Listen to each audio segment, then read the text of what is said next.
Madam రాజధానిలో YCP నేతలు ఈరోజు పర్యటిస్తారు రాక్షసంగా దాడి చేశారని ఆరోపణ చేస్తున్నారు.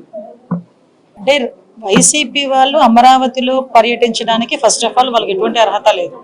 ఎందుకంటే అమరావతికి వాళ్ళు స్వచ్ఛందంగా ఒప్పుకొని నిజంగా వెళ్ళుంటే కనుక వాళ్ళు ఒప్పుకొని వెళ్ళుంటే కనుక అది సపరేట్ పార్ట్. ఈ రోజు వాళ్ళు పరామర్శించడానికి వెళ్ళారా లేకపోతే దేనికి రౌడీయిజం చేయడానికి వెళ్ళారా? వాళ్ళ వెనకాతలు వచ్చిన వాళ్ళందరూ కూడా రౌడీయిజంతో వెళ్ళి ఆఖరికి పోలీసులు కూడా ఇన్ఫార్మ్ చేశారు అక్కడ ప్రాబ్లం అవుతుంది, అక్కడ మీరు ఏదైతే పెనుమాక విలేజ్కి వెళ్తున్నారో అక్కడ 90% ఆఫ్ అక్కడ రైతులందరూ కూడా స్వచ్ఛందంగా ముందుకు వచ్చి భూములు ఇచ్చారు. భూములు ఇచ్చిన తర్వాత 1 or 2% ఎవరు అయితే ఉన్నారో వాళ్ళని దగ్గరికి వెళ్ళి మాట్లాడదామని చెప్పేసి వీళ్ళు ప్రయత్నం చేశారు.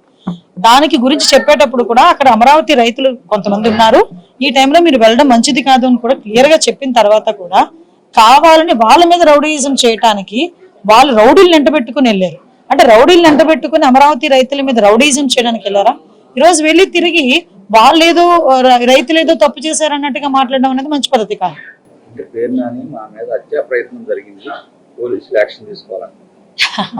అంటే విషయం ఏంటంటే అసలు ఏం జరిగింది అనేది డిపార్ట్మెంట్ చాలా క్లియర్ గా వాళ్ళ దగ్గర పిక్చర్స్ అయితే ఉన్నాయి.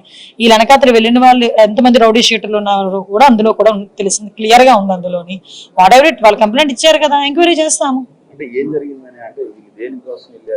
యాక్చువల్ గా అమరావతి ఈ రోజు శరవేగంగా ముందుకెళ్తుందండి. అమరావతి అన్నది, అమరావతి రాజధాని అన్నది ప్రజల కలల రాజధాని. అటువంటి రాజధాని ఈరోజు ప్రపంచంలో నెంబర్ 1 పొజిషన్ నుంచోబెట్టడానికి గౌరవ ముఖ్యమంత్రి గారు రోజు ప్రయత్నం చేస్తున్నారు. రోజు ప్రయత్నమే కదా, కష్టపడుతున్నాం. ఈ రోజు ప్రతి ఒక్కరు కూడా కష్టపడతాం, అధికారులు కానీ ఇటు ప్రజాప్రతినిధులుగా మెయిన్ గాని అందరం కూడా అమరావతి 2027 నాటికి పూర్తి కావాలి అని చెప్పి ఒక దృఢ నిశ్చయంతో మేము పనిచేస్తా ఉంటే దాన్ని డిస్టర్బ్ చేయడానికి వెళ్ళడం తప్పించి ఈ రోజు వరకు ఆ రోజు అమరావతి రాజధానికి వాళ్ళే కదా ఒప్పుకున్నారు. తర్వాత వీళ్ళు 3 రాజధానులు అన్నారు, ఇంటికి పంపించారు ప్రజలు. మళ్ళీ ఈ రోజు వచ్చి మావిగాని అంటున్నారు. మరి ఏం మొహం పెట్టుకుని ఈరోజు అమరావతి రైతుల దగ్గరికి వెళ్ళి వాళ్ళు ఏదో పరామర్శ చేస్తారు? నేను ఒకటే చెప్తున్నాను, అమరావతి పూర్తి అయిపోతే వీళ్ళకి కనీసం ఆ సీట్లు కూడా ఉండవు, ఆ మనుగడ కూడా ఉండదు అనే ఒకే ఒక ఉద్దేశంతో వాళ్ళ భయంతో ఈరోజు అమరావతిని డిస్టర్బ్ చేయడానికి రౌడీ మూకలను తీసుకుని వెళ్ళిన సందర్భం తప్పించి అంతకుమించి ఏమీ కాదు. వీళ్ళు కంప్లైంట్ చేశారు కాబట్టి మేము సమగ్రంగా విచారణ చేస్తాం. యాజ్ అ హోమ్ మినిస్టర్ గా డిపార్ట్మెంట్ వాళ్ళని కూడా ఇందాక నేను ఇన్ఫర్మేషన్ కూడా అడిగి తీసుకున్నాను. ఇక్కడ ఎవరు ముందు ప్రొవోక్ చేశారు, ఎవరు దాడులు చేశారు అన్ని కూడా క్లియర్ గానే ఉంటాయి. కాబట్టి అందులో ఏది దాచేది అయితే ఒక కానిస్టేబుల్ కి కూడా గాయాలని.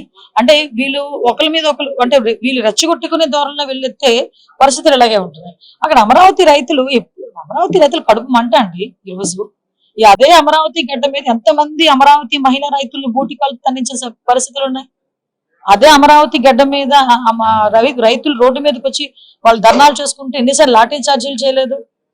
ఇదే అప్పుడు అమరావతిని రక్షించుకోవాలి, అమరావతి ఉండాలని చెప్పి ఆ రోజు గౌరవ ముఖ్యమంత్రి గారు కూడా బస్సు యాత్ర పెడితే ఆ రోజు ఏ రకంగా భావస్వేచ్ఛ ప్రకటన అని చెప్పి దాడులు చేయలేదు. మేము అటువంటి వాటిని మేము ప్రోత్సహించట్లేదు కదా. ఈ రోజు మీరు వచ్చారు, మేము క్లియర్ గా చెప్పాము వద్దు అని చెప్పాము, పోలీస్ డిపార్ట్మెంట్ వాళ్ళు చెప్పారు. మీరు కొంచెం సహకరించాలి. కాదు మీరు రౌడీయిజం చేయడానికి, దాడి చేయడానికి, అమరావతి మీద బురద జల్లడానికి వెళ్ళారు కాబట్టి ఈ రోజు ఇలాంటి పరిణామాలు ఉన్నాయి. అయినప్పటికీ కూడా ప్రభుత్వం దీన్ని సీరియస్ గా తీసుకుంది, ఎంక్వైరీ చేసుకుంటాం. ఈ రోజు 164 సీట్లు తీసుకున్నామండి మేము ఎన్డీఏ కూటమి సభ్యులు. 164 నియోజకవర్గాల్లోని కూటమి ఎమ్మెల్యేలే గెలుచున్నారు. మాక్సిమం అన్ని చోట్ల టీడీపీ కార్యకర్తలు, జనసేన కార్యకర్తలు ఉంటారు, పబ్లిక్ ఉంటారు, అందరూ ఉంటారు. అందరూ ఓట్లేసి గెలిపించిన వాళ్ళే కదా. ఈరోజు పబ్లిక్ ని కూడా కావాలని చెప్పి టీడీపీ కార్యకర్తలను పేరు చెప్తే అలా అమరావతి రైతులు వాళ్ళందరూ అమరావతి రైతులు వాళ్ళ తాలూకా ప్రాబ్లమ్ ని వాళ్ళు ఈ రోజు ఎప్పటి నుంచో ప్రాబ్లం ఫేస్ చేస్తున్నారు వాళ్ళు అమరావతి రైతులు.